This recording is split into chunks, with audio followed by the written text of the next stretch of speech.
Sir இப்ப நீங்க சொன்னீங்க முன்னாடி, அவங்களுக்கு வந்து ஒரு நம்ம போஸ்ட்டா குடுக்கலாம், இல்ல மெயிலா குடுக்கலாம் அப்படின்னு சொல்லிட்டு. சில ஏஜென்சிஸ் வந்து மெயில் குடுத்தாலும் அவங்க ரிப்ளையும் குடுக்கறதில்ல. திருப்பி அதுக்கான ரெஸ்பான்ஸும் இல்ல. இது வந்து ஒரு போஸ்ட் குடுத்தா எத்தன நாள்ல அவங்க ரெஸ்பாண்ட் பண்ணணும்?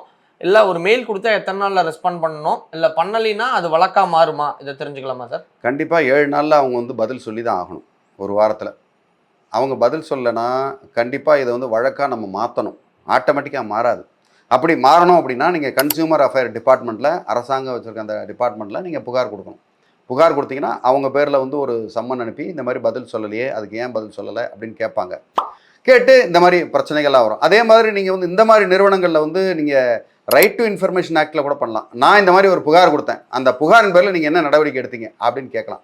அப்படி கேட்டா, அது வந்து சட்டப்பூர்வமான ரொம்ப ஸ்ட்ராங்கா இருக்கும்.